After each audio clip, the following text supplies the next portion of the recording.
At the very beginning, when you're starting a business, like, you need to say yes to everything. You need to be able to put yourself out there. You don't know what opportunity will lead to the next. So you need to say yes to everything. Yeah. And that's just the game. Hello and welcome to You're in Charge, where we are helping you with starting your business journey by sharing stories and insights from the best in the biz. My name is Alisa Fraser, and you may know me from MasterChef Australia. And just a few months ago, I decided to leave my corporate job and go into the world of private chefing and working for myself in my own business. And it is true what they say, starting your own business is hard work. But the great thing is starting your business can also be incredibly rewarding, which is why I've teamed up with ThincHer at the University of Adelaide to learn a bit more about the business of doing business. Together, we will sit down with some trailblazing women and talk to them about the business behind their successes. I'm talking about the business of building confidence, the business of bouncing back, the business of brokering security, and the business of being you through it all. Today, we are joined by the amazing, inspiring Alisa Fraser. You may know Alisa from her time on the hit TV series The Block Australia alongside her sister Lysandra, and this experience revealed their passion and talent for interior design. Since then, Alisa and Lysandra have gone on to establish their own interior design business, A&L Interiors, and in 2020, they launched their personal care brand, Alive Body. Get ready to hear how Alisa's resilience and creativity has led to her building a thriving business. Let's dive in.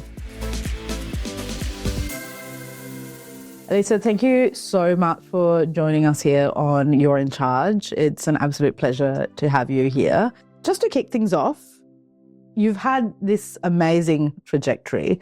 You've gone from being a police officer to winning the block and then going to design, and now you've got this amazing brand. All of that is happening while you're fostering your personal relationships, while you're having your life, and now you're balancing this ever-evolving career. Talk to me about that balance. How does it look like for you? What does it take? It's always a juggling act every day. Yeah. But I think over the years, both Lysandra and I have managed to work out little things that we can do that help us juggle the day to day. And obviously when you are starting a business and you have to dedicate every waking hour to it, to build the business up to a point where you can then start employing people to help. Like my husband now is a full-time stay-at-home dad, so that is a massive help for me.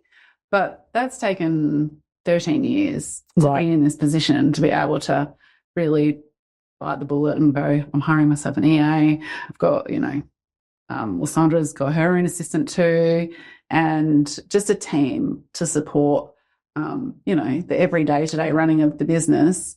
So it's always going to be a bit of a juggling act, but it's just finding those little things that you can do that, having the brain capacity to, be present with your family or take a day off if you need to, but yeah, it's certainly, you never get the right balance, that's for sure. Yeah. I'm interested in you saying that, because your husband's taken on that role of actually being in that space of being at home. Mm-hmm. And I think for our listeners particularly, there are a lot of young women that are getting into business or thinking about it. And I think for a lot of those people, it's valuable hearing you say that delegation is important, because I think that's where, when you have your own this child really that you've had as well, this baby, totally, you do want that control over it. Talk to us about that process of actually, you say, it's taken you 13 years to hire someone and get your team. Yeah. Tell us about that process and how letting go of that degree of control was for you. Yeah. Been 13 years. And I guess when Lysandra and I came off the block, we started our own design business, and, we had one or two assistants that helped us within that business, but probably wasn't really until we launched Alive Body that's when we started to really get a team around us, and it went from, 1 staff to 3 staff to 4 staff to 10 staff to 15 to 20, we're nearly at 40 now. Yeah. So that's been, an evolution. But I think as well, especially being new to this whole running a business and what it looks like, it's that fine line of letting go and delegating, when you can afford to pay people to do it, so that you are running profitable business and you're not just taking, money out of the business because you don't want to do something. And then it's that it takes time to make sure that you get the right people in the business that you can trust, that you can then let go of the control, because I am naturally a massive control freak. I can relate. And I know what I like. I know what needs to happen. And if, my standards are bloody high, unless that person is at the level or the standard that I would expect, then I really don't let go. Yeah. So that really comes down to you're only as good as the people that you hire. Yeah. It's amazing that you said that, because we kicked off this whole series with Junior Alice, who actually said something very similar about taking on people on board who have a similar value system to you. And I think it's really valuable hearing you echo that sentiment as well, as someone who's started her own business and built up this amazing career. Because, it's not something I think you think about until you have to think about it. And I agree. And I think, if there's any piece of advice that I would, tell my younger self or tell anybody else, any entrepreneur out there that's starting their own business, is do not underestimate the power of making the right hire. And there are times when we've settled when we shouldn't have. There are times when, and I think that probably comes down to just being a little bit naive and understanding what talent is out there, because it's very easy when you don't know something to think, oh, they're okay. But then when somebody better comes along and you're like, well, that is the caliber that this business needs, not this. Yeah. Then all of a sudden, that's when you start to, you just start to be a little bit more. You understand, I think with time, you understand the impact that the right people can have and the negative impact that the wrong people can have. Because trust me, you're never going to get it right. And if you hire and it's happened to me recently, that if you hire a bad hire, it can be toxic for the entire team. And then you spend your time focusing on building culture and worrying about HR issues when your sole focus should be on building the team and also building the business. Yeah, and it's taking time away from things that you, they're not making your life easier when they're supposed to. They're not making it, and they're not making you money. Yeah. At the end of the day, you're spending time over here when you need to be spending time over here building the business. Yep. And because we were talking about values as well. So what are those, in terms of how you run your team, how you run the business? It is a broad question. Yeah. What are the things that you really champion and actually value in your team as well?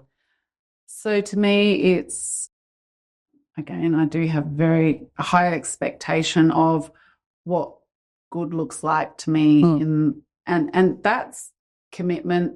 That's the ability to be able to, if I walk out the room, you're still going to act the exact same way. You're still going to be as committed. You're not turning around, having a conversation, not doing work. It's a worth ethic. And I think because both Lysandra and I, we grew up with a single mum.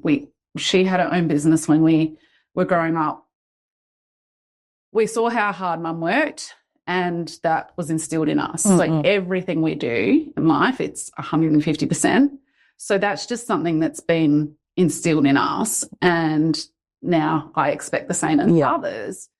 But it's that commitment, it's the integrity. If you turn your back, they're still going to be working. But it's also the ability to work in a team and be able to support each other. And if everybody needs to roll their sleeves up and help each other out, that they do. It's not, this isn't my job, I'm not doing it. I hate that. And, things do go wrong in business. So if you don't have people in your team that are like, all right, we're all in this together. Let's figure it out together. Then you're never gonna last. Yeah. And then for me, the other thing is just, I think, the ability to have an open and honest conversation. Yeah. And actually have a voice. I would much rather somebody across the room in a meeting sit there and tell me their opinions, tell me their thoughts, tell me their, we should do this because of this. I have a worry. We should, this, could be an issue down here, or are confident enough to challenge me. Yeah. Than somebody that sits in the corner and doesn't have an opinion. Sure. So I think that's the other thing, is that you have to be able to bring something and not sit on the fence. You encourage dissent. Yeah. Yeah. No, I love that. I also actually want to touch on something you just said about your mum being a hard worker. And I reflect on my own mum, who was also the same. And I think that's the generation. She was born in the 50s. Very, very, very hard worker. But with that also came burnout as well. So now you're in the second generation of continuing that fabulous work ethic. So how does the management of burnout and, making sure that you are still actually feeding yourself as well, how does that look like? You're never going to have the perfect day every day. So what does that look like for you? Yeah, I think life has just been so busy for the last 13 years. And I mean, for the first 6 years, it was, getting to bed at 2 a.m. and waking up at 6 a.m. And it was just incredibly busy. And I actually don't know how Lysandra and I didn't burn out then.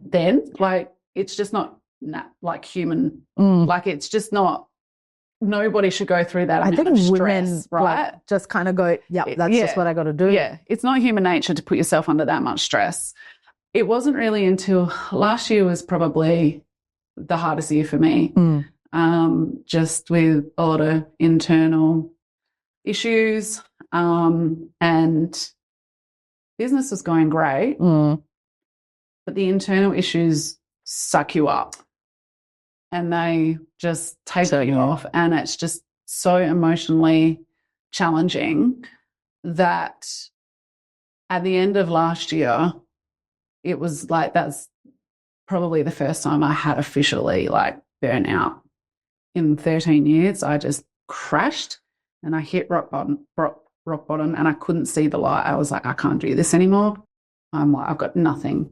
Luckily, got to the end of the year, Lysandra and I took the family and the boys and we went through New Zealand and spent time in nature, which is always, grounding. Yeah, I had time to reset and, crashed when we were on holidays. And then the new year came and I was like, something has to change. I can't do that again. I don't want to do that again. And so, I hired an EA, said I'm working from home 2 days a week. I just need to distance myself a little bit and get out of my own way. Got a team around us now. We don't need to be in there every day. And I absorb people's energy too much. Right. And I'm, a bit of that empath where I pick up on energy, which can be really exhausting when you're working with so many people. Yeah. And everybody has their on days and their off days. And I just was like, I am wearing this energy and I can't, because I'm not being the best version of myself at work. I'm not giving the company what it needs. So I made a really it was a decision to say 2 days from home, give myself some headspace and just get out of my own way. And I have started to do that this year. And already I feel 80% better. But I think it's just important to realise when you are and taking the time to work out what are those, and it doesn't have to be changing the world. It's what are those small things that you can do to prevent that? So small things such as, now I get my hair washed once a week. Yep. Because I've got thick hair and I can't think of anything worse than getting home and wasting an hour washing and blow drying my hair. Yep. So now I go to the hairdressers, I work on my phone, I get so much done because I'm by myself, I'm not getting interrupted. and it's nice and relaxing. It feels nice, and I can switch off from everybody coming at me. So it's little things like that. Yeah. It's saying on Fridays, you know, my husband and I will go for a coffee and we'll go for breakfast, and then I'll start work. So it doesn't have to be huge things. It's just, yeah, being able to recognize it and recognize what are those things that cause you anxiety. I really love, well, firstly, I hope you're proud of yourself for actually recognizing, you know, you needed to work on this aspect of not burning yourself out completely. And I think it's really valuable for our listeners to hear that, like, despite being in your business for more than 10 years, that balancing act is so very real. And I think people just expect that you just make it work. But to hear you be vulnerable and say, actually, it wasn't servicing me, and I needed to set a boundary for myself, because I think for me personally as well, I struggle to set the boundary, because if someone's like, oh, let's just do this, my first inclination is to people please and say, yeah, I'll do it, not think about, oh, like, have I even looked at my calendar? Can I even do it? Is this like feasible, like fiscally? So I think it's been incredible to hear you say, you know, it's okay to set your boundary for yourself.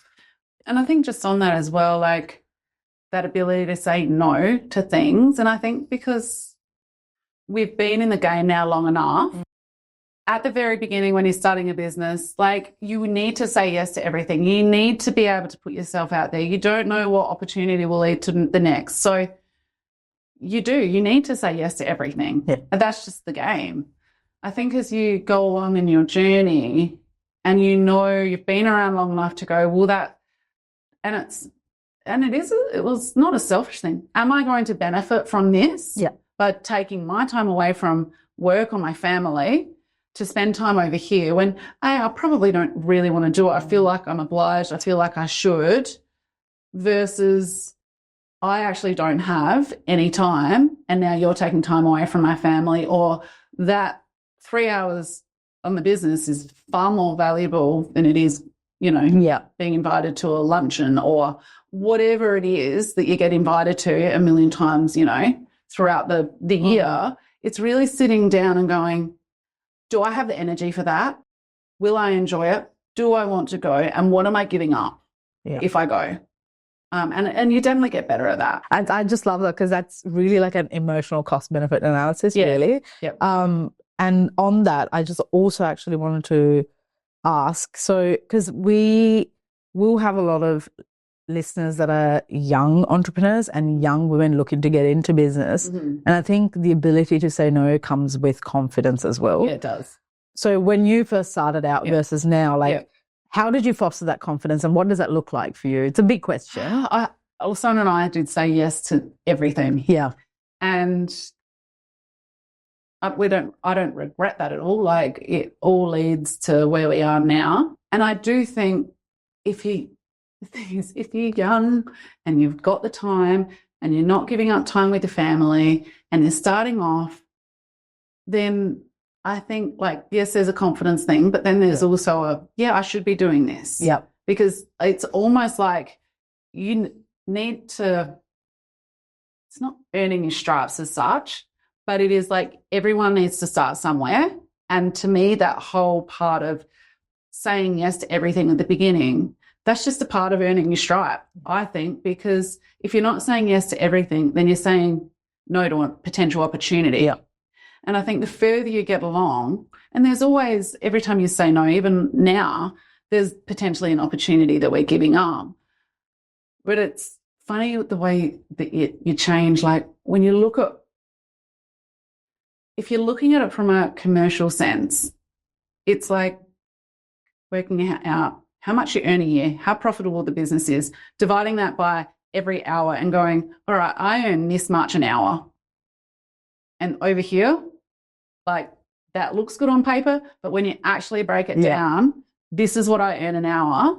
So why would I give up this and spending time growing our own business for something over here that's paying a lot less? And if it doesn't not service, or if it doesn't fill my bucket up for whatever reason, then I'm doing myself a disservice by just saying yes to people, please. Yeah. And I think what you brought up now about, what do I pay myself an hour?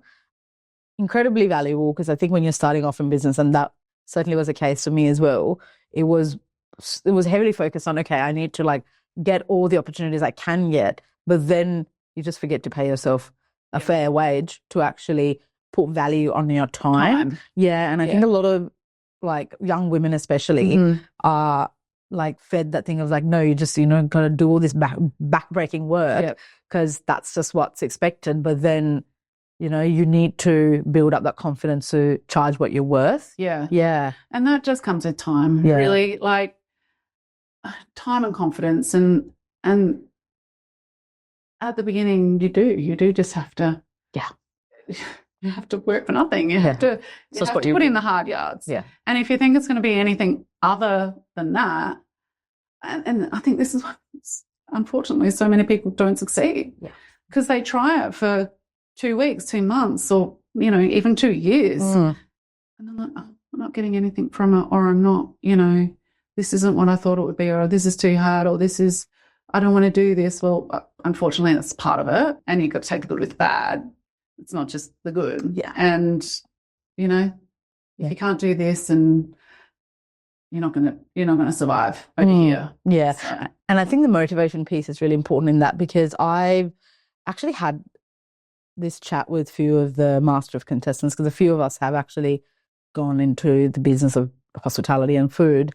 And a common thing that comes up is like, oh, I don't know if I'm making enough money. Like, it's like so much like hard work and etc. And I think you just have to keep reminding yourself that any small business in the first 2 years is really not going to turn a profit. 100%. And you just have to keep your cash flow alive. And I think people just don't clock to that. So like talk to us about that motivation piece for you when you started off. Yeah. We were very fortunate to have the money that we won from the block to support a lot of the decisions that we made, and not being able to pull money from the business for the first couple of years and reinvesting it. But you're right. When you're starting a business, you get paid last. Yeah. Because that is your sweat equity going into the business. And anybody that thinks that they can start a business and pay themselves a decent wage to begin with, I mean, unless you're getting investment or, unless it's family wealth, then you're dreaming. Yeah. Yeah. Yeah. And it's like, it's a hard pill to swallow, I think, because there's like this disillusionment because you're like, oh, I'm going to succeed straight away. And I think like it comes back to what you say. That's why a lot of people fail, because, nobody understands. Like, nobody understands the dedication, the work, and it is a long game. Like, only now are we building the nice homes, driving the nice cars, going on the good holidays, that's taken 13 years of freaking hard work. Like, I don't know anybody that has worked as hard as Lysandra and I. Yeah. I'm talking day, night, every bloody week for 13 years. And so it's a hard pill to swallow when people come around to your house, oh my God, I should own my own business. And I'm like, oh my God. Oh, you've got no idea what it takes. And unfortunately,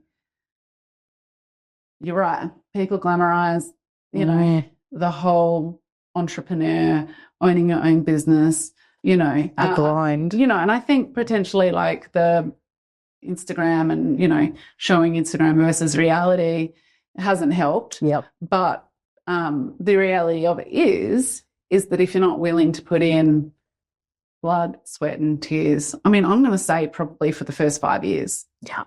Then, and if you go in with that mindset, then I think, you're not going to set yourself up to be disappointed or fail. Yeah, and you just said something really interesting about the whole like social media versus the reality aspect of it. And I think people do, celebrate their successes on social media, which does actually, I think, lead to a lot of the disillusionment as well, because what you're seeing that's presented so nicely could have 10 years of work, like in the What do background. they say? Oh, you become a successful story overnight.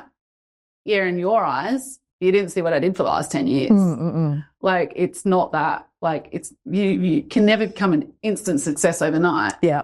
But that's what social media does. That's what, everybody thinks from the outside, that it's just Quick, easy. You're done. And because you only, I think, ever really share like the positive side of it. And I've actually, for me personally, I've post being on TV and then doing all this stuff. Yeah. I do actually take my time because social media is the game. You have to keep on top of it. Yeah. Everyone has to be their own content creator. Yeah. And I try to actually share a lot of my fails. Yeah. And a lot of the work that I do during the week, I am working with like a lot of food, doing all that stuff. And I'm like, I'm not this perfect cook. There's stuff that's burning because I just completely forgot about it because I was doing stuff. And I think there's a lot of value in like engaging with that vulnerability as well, especially for young people wanting to go either into your industry or into like entrepreneurship. So yeah, tell me a bit about like, vulnerability and like the role that it plays in your life. That's probably why Lysandra and I maybe have, been successful for 13 years post-block. And the number one thing that we get from our followers or people on the street or, if we go to an appearance or whatever that looks like, is that you guys are so real. And I don't think there's enough authenticity out there. I think, and maybe it's not just social media. Maybe it is people glamorizing, entrepreneurship, themselves.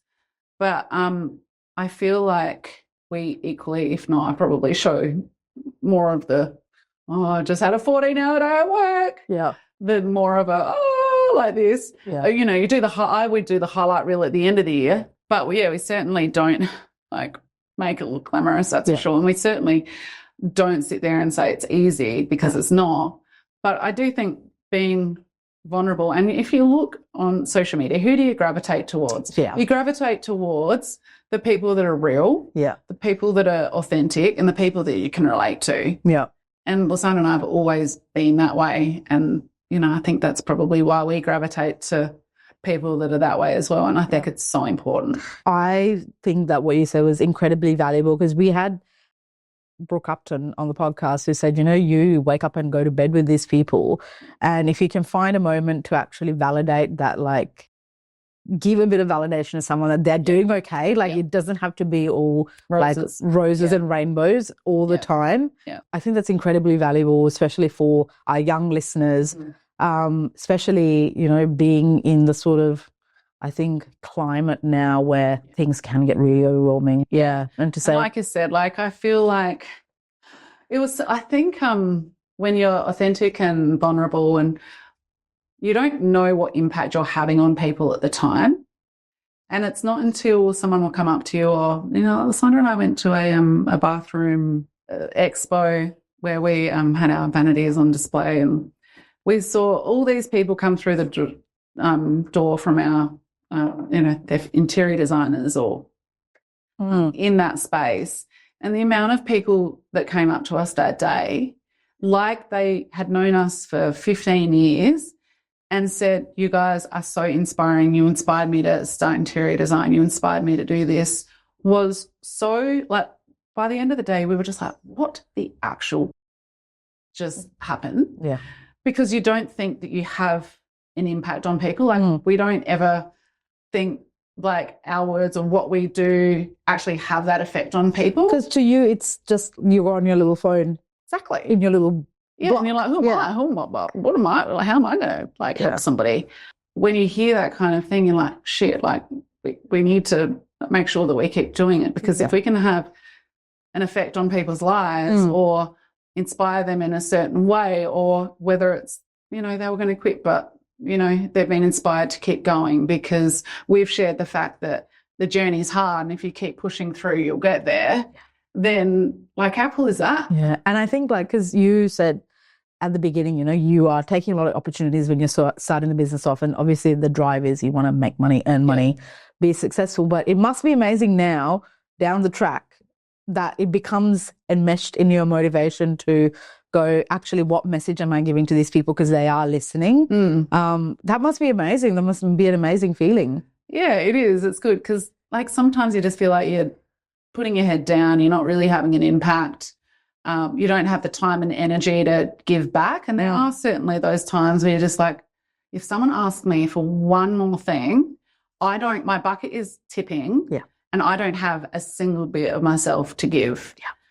And then there are other times where your bucket's half full and then you've got that clarity to go, okay, like, how do we give back? How do we offer, you know, even if it is, and God, we get so many DMs on Insta, can you please tell me what rug I should buy? Can you just, I'm like, oh my God, like, please be respectful of our time as well. Like, it's actually phenomenal. And you might write one question and then they like ask another 10. It's like, okay, enough. So when you've got the time and you've got the capacity to give back, I think that is the greatest joy. But sometimes you just can't. If you don't have anything to give, they're the times where it's just like, leave me alone. Yeah. But other than that, it's like Lysandra and I always say the fact, like, we can't wait to be in a position where most of our time is spent on helping people. There's an amazing woman called Elizabeth Broderick who was the Sex Commissioner for Australia, and something that she said a few Women's Days ago stuck with me, and she says, as women, you have to do what you can when you can. Yeah. And I think that really reflects what you said as well about just waiting for that moment where you don't have it up to your ears in stress to actually go, okay, now I have a bit more of my time to give. Yeah. What can I do? Yeah. What I also now actually wanted to ask is 13 years in the game. You've had, like I said earlier, like this amazing trajectory where you've really worn all these different hats. So talk to us about diversifying the business now, because you've gone from the interior design aspect to now live body, which is like, yes, there's, you know, parts that are crossing obviously because it's lifestyle, but, you know, talk to us about that diversification process and also possibly what's next. Yeah, well, that happened very organically. Lysandra and I obviously started our interior design business when we finished the block, and then did that for 5-6 years. And then we kind of fell into the next venture, bought a property in Albert Park in Melbourne, and we flipped it, and then the market crashed and we didn't actually make money on it. I mean, this is why everything happens for a reason, and you need to trust the universe. And our idea was make money on it, continue to flip homes. And when we didn't make money on it, we're like, holy shit, this is not, like, we can't do this again. That was way too stressful. Got back and the idea came into my head. It was like literally something that just jumped inside my body, because we were struggling to find beautiful hand soaps to style our bathroom with in our Albert Park project. And then it just came to me, like, I was literally just at the desk one day and I was like, we should partner with Palmolive to create a designer range. And then I was like, we're not partnering with Palmolive, we're doing this ourselves. Yeah. So I kind of just went underground for 6 months and just worked on the concepts, the name, the ethos behind the brand, and then kind of came back up for air and said to Lysandra, like, what do you think?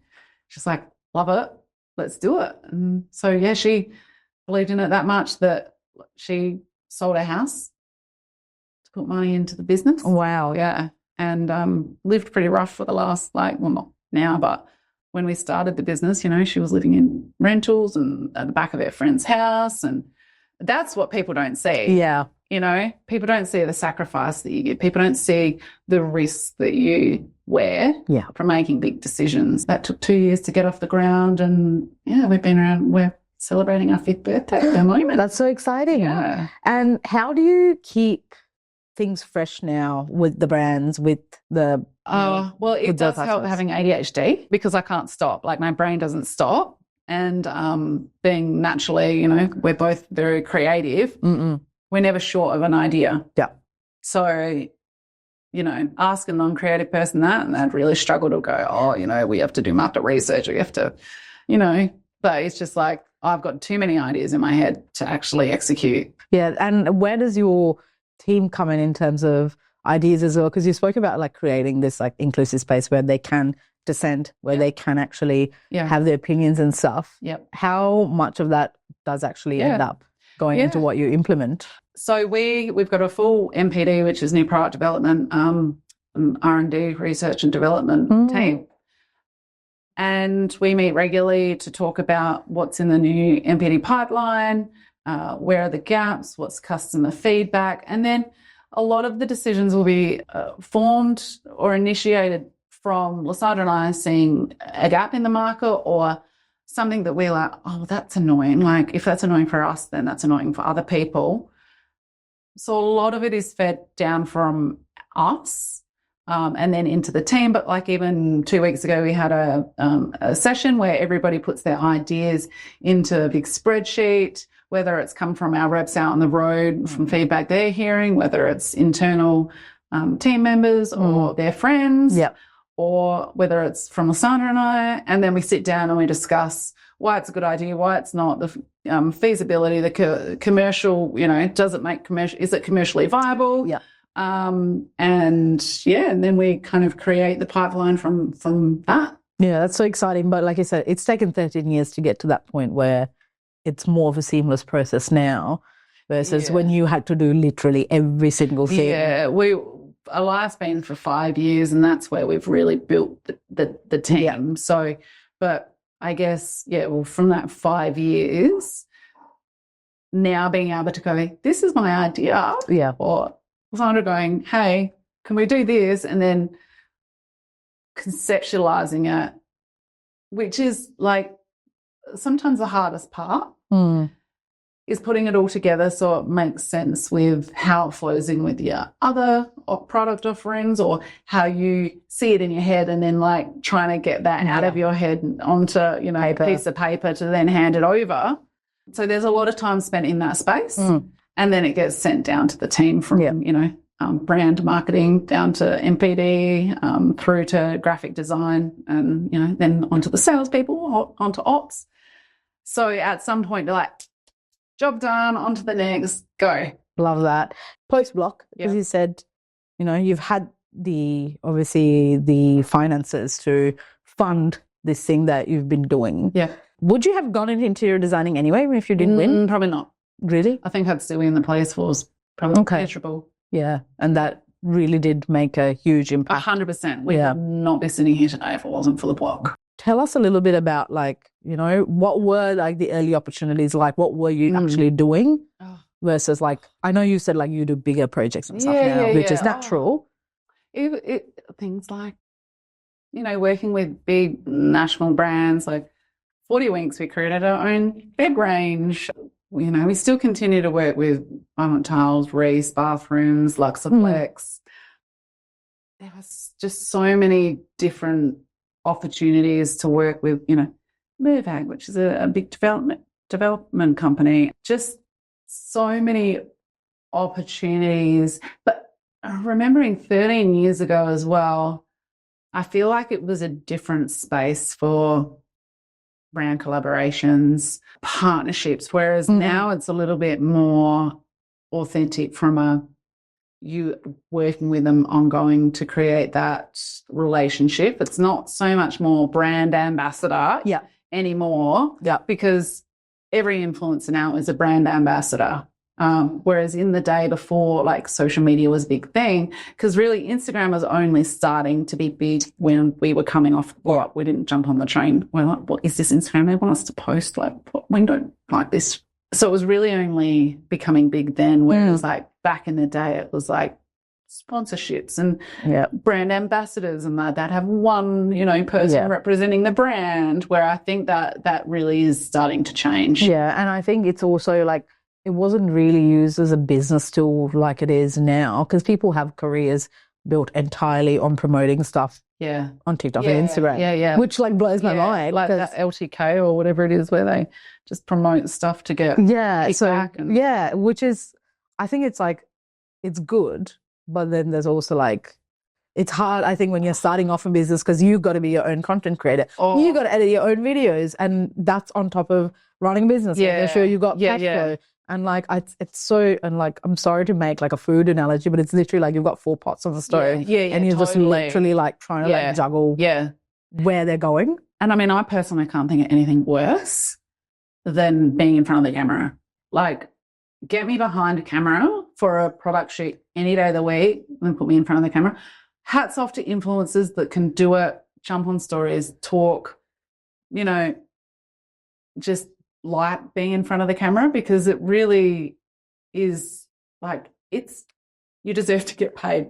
It's a different skill set. It's a different skill set, and it's work at the end of the day. Like, it takes so much time to film the content, edit the content, post the content. Like, you get every bloody cent that you make. And I think you're constantly having to like assert yourself as well, especially when you are younger, when you're a woman.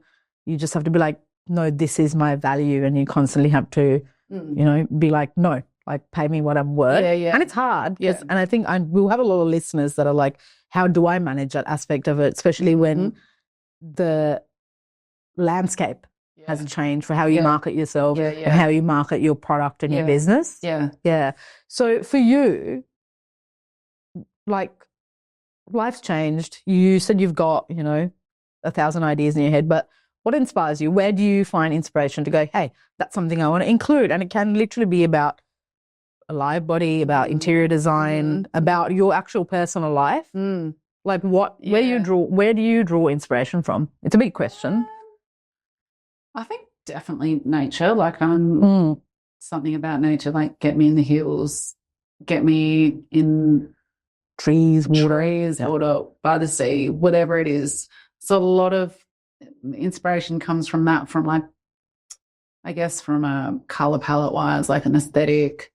But it's really hard to ask a creative where they get their ideas from, because, like, I know this sounds really like a cop-out, but they're just in my head. And I can't explain it. Like, and that's why I guess, you know, I guess are successful, is because it's not, some people have to really try to get ideas. It's like, I don't know, it's like an accountant. You can put numbers up, they get it. Yeah. Yeah, I'm the same. Like, I get numbers, but I'm like, how did you do that? Where did you, like, how did you learn that? I don't get. So it's like design. It's like you can't really explain. I feel like design and creativity, you either have it or you don't. And it's not something that you can explain, but it's also a gut intuition. It's an intuition. Like Lysandra and I, when it comes to interior design, we would move things around, like something doesn't feel right, and we would have this process of, if she wasn't feeling it, if I wasn't feeling it, then we would fight it out. Yeah. And then it was this gut of like, something's not quite right. And then we would keep going until it was. And then we'd both look at each other and go, that's it. It's very esoteric, yeah. Yeah. So I think it's just this intuition that I don't think you can teach it. Yeah. And the thing is, we didn't know we had it until it was like unlocked. Tested, yeah. So it's interesting, and I think that's probably a good takeaway for your listeners as well, is that you don't know what lights you up. Like I mean, I knew that interiors lit me up to an extent because I loved making over my house, and when my friends would come over, they'd be like, oh, this is really beautiful. It really wasn't, but I guess for the time it was. Yeah. So I knew that lit me up, but never did I think I could make a career out of this or I'm good enough to do this. But I think once you give yourself the opportunity, or somebody has the belief in you that you potentially didn't have in yourself, that it's amazing what you can unlock, because what else is there that we haven't done that we would feel equally passionate about? We were just given the opportunity to unlock this. So if you're stuck in a job or you're doing something that you don't love and you're like, I don't know what what lights me up, just keep trying those things, because this lights us up like we would never believe. It's so hard. We put in all this dedication, like we work our asses off, but we are so lucky that we get to do what we love every single day. And I look at the clock and I'm like, oh my God, please don't be 5 o'clock. I'm not ready. I don't want to, like, it's not time. Like, I'm still going. And to find yourself in that position of doing something that you truly love and that you're passionate about is the best. And if you're doing something that doesn't light you up in whatever way, and it's not necessarily running your own business, and I think that is the thing. You can be equally as successful and equally as fulfilled working for somebody else who takes the stress out of cash flow and running a business and all the bullshit that comes with it. And you can still like play in your space or, you know, get to do your art that you want to do. Oh, what's it called? There's a name for it. Where is it? An entrepreneur, where we've got a lot of entrepreneurial people that work for us that are very driven, but don't want to run their own business or probably wouldn't be good at running their own business, to be honest, but they're very motivated and they're very aspirational with inside the business. And probably equally as fulfilled. I loved like hearing about that creative process about inspiration, because I think it's easy to forget that when you are a creative, there's just so many branches of it. Because for me personally, like, I know where I draw my inspiration from straight away. It's always rooted in nostalgia. And I know that, like, I cook from memory, I cook from childhood, and then find different ways to translate it. But then yours is a lot more of like an intuition feel, and where you're just like, if it's right, it's right. If it's not right, it's not right. And then you get people that are in like classical creative fields like painting and art and that kind of thing, which is a whole entire process. But I love that you said that that you normalize really that it's okay to actually not have this thing of like, that's where I'm getting inspiration from. That's what I'm inspired by. Because, it's funny, like with artists and singers, like a lot of that is like fed down from generation. I think that is just again, a talent that you're potentially born with. That is your calling. That's probably been something that's been passed down through your family. You know, yours is nostalgic.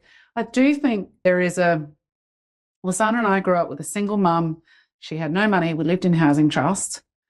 And I remember just feeling, Mum always made sure you went to good schools. And so we were surrounded by middle-class families who had a nice house, you know, dad at home, the mum stayed at, mum at home, dad was working.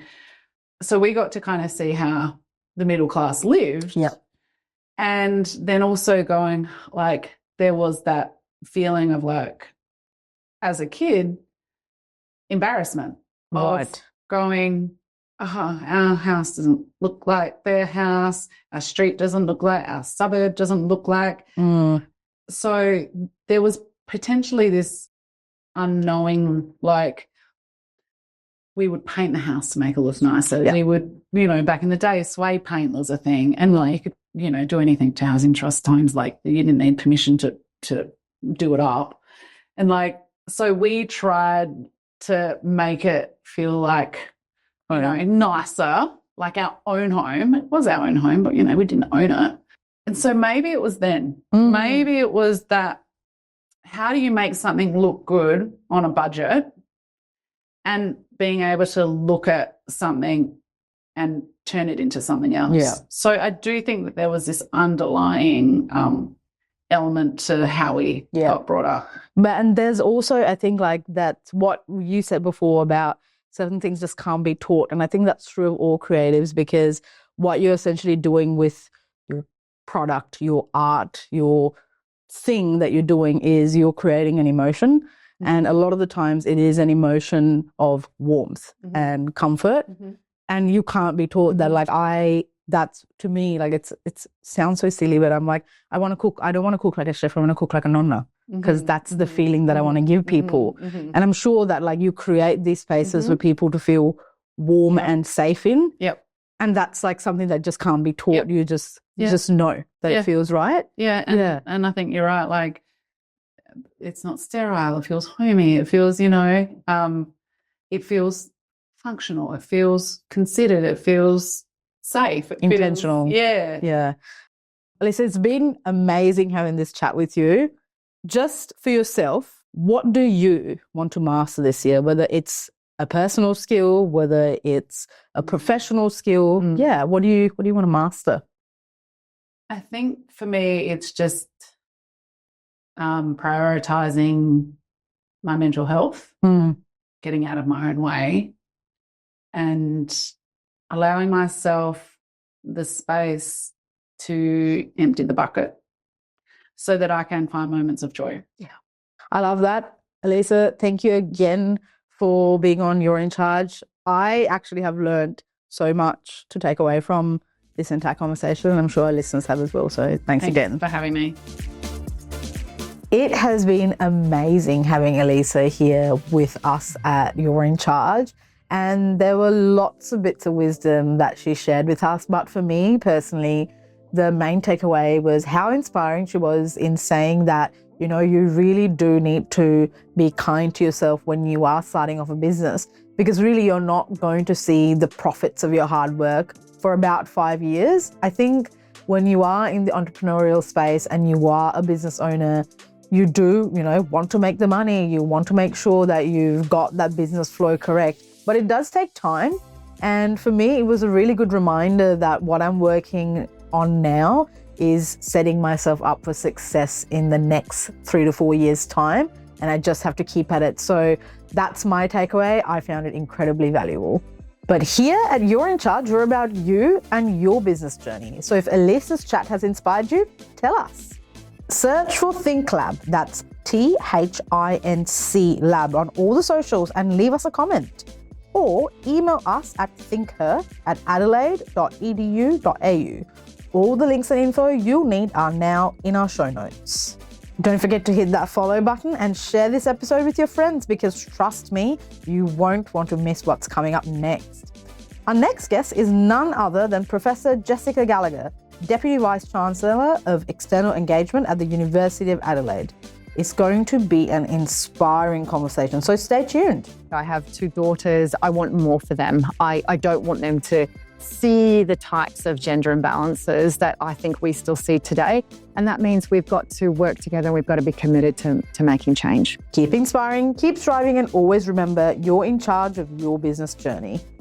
You're in Charge is brought to you by ThincHer, an initiative of ThincLab at the University of Adelaide. Google ThincHer, that's ThincHer, to join our empowering community of like-minded women in business. You're in Charge was recorded on Kaurna land. We acknowledge the Kaurna people, the original custodians of the Adelaide Plains, and the land on which the University of Adelaide's campuses at North Terrace, Waite and Roseworthy are built.